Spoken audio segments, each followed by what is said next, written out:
અને અન્ય સમાચારની વાત અંબાજીમાં પોલીસની ગરિમા લજવાય તેવી પોસ્ટ કરવામાં આવી।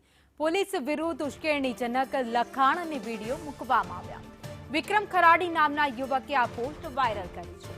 અભદ્ર લખાણ લખનારા યુવક વિરુદ્ધ કાર્યવાહી પણ કરવામાં આવી। પોલીસે પોસ્ટ કરનાર યુવકને ઝડપી પાડી તેને પાસેથી માફી પણ મંગાવી હતી। તો આ દ્રશ્યો તમે જોઈ રહ્યા છો, જ્યાં સોશિયલ મીડિયામાં તેણે એક પોસ્ટ વાયરલ કરી હતી કે પોલીસ તેની સામે નીચે બેસીને માફી માંગે છે। આવી પોસ્ટ વાયરલ કરી ત્યારબાદ પોલીસ પાસે આ પોસ્ટ પહોંચી અને તાત્કાલિક પોલીસ એક્શનમાં આવી હતી।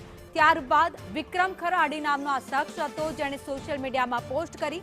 ત્યારબાદ તેની સામે તાત્કાલિક કાર્યવાહી કરવામાં આવી, તેની અટકાયત કરી, તેની પાસેથી માફી મંગાવી।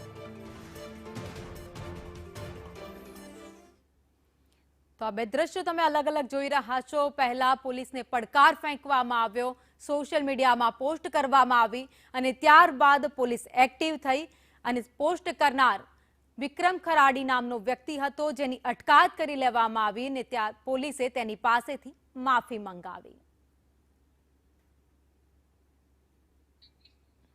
વધુ અપડેટ સાથે સંવાદદાતા જગદીશ જોશી અમારી સાથે જોડાઈ ગયા છે। જગદીશ, સસ્તી પ્રસિદ્ધિ માટે સોશિયલ મીડિયામાં મન ફાવે તેમ લોકો પોસ્ટ કરે છે, વિક્રમ ખરાડીએ પણ એ જ કર્યું। જી જરૂરથી અંબાજી પોલીસ સ્ટેશનની ગરિમા લજવાય તેવી સોશિયલ મીડિયા પર પોસ્ટ કરવામાં યુવક સામે પોલીસ કડક કાર્યવાહી કરી છે। કાકો 009 ના ઇન્સ્ટાગ્રામ આઈડી પરથી પોલીસ વિરુદ્ધ ઉશ્કેરણીજનક લખાણ અને વિડીયો પોસ્ટ કરી ભય ફેલાવનાર વિક્રમ ખરાડી નામના યુવક એ પોલીસે અટકાયત કરી છે।